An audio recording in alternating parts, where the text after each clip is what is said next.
पौष महिन्यामध्ये सूर्याची नियमित पूजा केल्याने वर्षभर निरोगी आणि समृद्धी राहते। पौष महिन्यामध्ये विवाह आणि इतर शुभ कार्य केले जात नाही।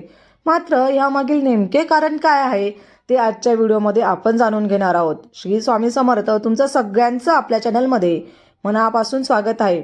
हिंदू धार्मिक पंचांगानुसार पौष महिना हा मराठी महिन्यामधील 10वा महिना आहे आणि आपल्या जानेवारी म्हणजे इंग्रजी कॅलेंडरनुसार हा शेवटचा महिना आहे। या महिन्यात शरद ऋतूची सुरुवात होते। या महिन्यात थंडीची तीव्रता वाढते। या महिन्यात सूर्याचा महत्त्वपूर्ण प्रभाव असतो। यावेळी पौष महिन्याची सुरुवात 20 डिसेंबर पासून होत आहे आणि ह्या महिन्याची समाप्ती 2026 मध्ये म्हणजेच 20 जानेवारी 2026 मध्ये होणार आहे। या महिन्यात भगवान सूर्याची विशेष पूजा केली जाते, भक्तीही केली जाते। या महिन्यात भगवान सूर्यांची पूजा करणे खूप फायदेशीर मानले जाते। पौष महिन्यात सूर्यदेवतांच्या 11,000 किरणांमुळे ऊर्जा आणि आरोग्याचे वरदान मिळते असे मानले जाते। पौष महिन्यात सूर्यदेवाची नियमित उपासना केल्याने वर्षभर निरोगी आणि समृद्ध जीवन मिळते।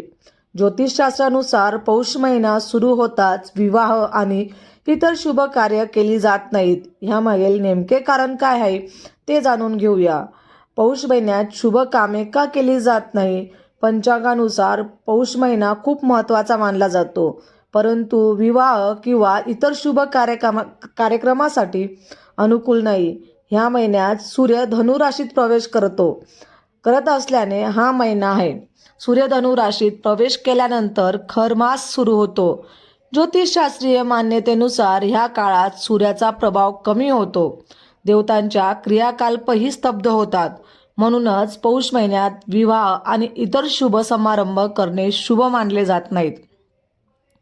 पौष महिन्यात ही कामे करणे असते शुभ। तुम्ही याच्यात हे कामं केल्यावरती शुभ मानलं जातं। पौष महिना हा धार्मिक साधना आणि आध्यात्मिक शुद्धीकरणाचा काळ आहे। पौष महिन्यात भगवान सूर्यांची नियमित पूजा, हवन आणि मंत्रांचा जप करावा। ह्या उपक्रमामुळे शुभ परिणाम मिळतात। ह्या महिन्यात पौष महिन्यात पवित्र स्थळाला भेट द्यावी, पवित्र नदीत स्नान करावे आणि दान धर्म करावे। ह्यामुळे सर्व पापांचे निर्मूलन होण्यास मदत होते। पौष महिन्यात तुम्ही आवर्जून ह्या गोष्टी लक्षात ठेवा। पौष महिन्यात सूर्य धनु राशीत प्रवेश करतो, ज्याला धनु संक्रांती असे म्हटले जाते। ह्या काळाला खरमास असेही म्हणतात। ह्या संपूर्ण महिन्यात लग्न, मुंडन, गृहप्रवेश आणि नवीन व्यवसाय सुरू करणे ह्यांसारखे शुभ कामे निषेध मानले जातात। खर मासात केलेली शुभ कार्यांची चांगले फळ मिळत नाही असे मानले जाते। या महिन्यात दररोज तेल मालिश करणे टाळावे। या महिन्यात तीळ दान करणे देखील शुभ मानले जाते। या काळात नवीन धान्य देवतांना अर्पण केल्याशिवाय खाऊ नये। या महिन्यात अन्नदान करणे खूप पुण्यपूर्ण मानले जाते। पौष महिन्यात थंड पदार्थ खाणे टाळावे। या महिन्यात गूळ, आले, लसूण आणि तीळ यांचे सेवन करणे फायदेशीर आहे। सूर्यदेवाला दररोज नैवेद्य दाखवावा आणि पूर्वजांना नैवेद्य दाखवावा। ह्या काळात सूर्याला पाणी अर्पण करावे आणि सूर्यदेवतांचे वैदिक मंत्रांचा जप करावा। म्हणून तुम्ही आवर्जून ज्या गोष्टी तुम्हाला मी व्हिडिओमध्ये सांगितलेल्या आहेत त्या आवर्जून करा। ह्यामध्ये तुम्ही दान, पुण्य किंवा पित्रांची सेवाही करू शकतात। यांना पित्रांसाठीही हा पौष महिना समर्पित आहे। ह्या महिन्यात तुम्ही उत्तर दिशेला बसून आपण आपल्या पित्रांची पितृस्तोत्र म्हणून ह्या स्तोत्रांचा तुम्ही पठण करू शकतात।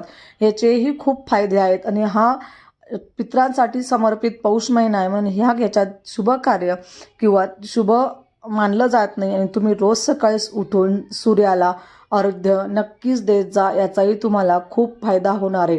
सूर्यनारायणाची तुम्ही पौष महिन्यात भरपूर सेवा करा आणि अन्नदान, तुम्हाला ज्या काही गोष्टी सांगितल्या त्या गोष्टी आवर्जून करा। आजची सेवा महाराजांच्या चरणी रुजू करते आणि आजच्या व्हिडिओला इथंच संपवते।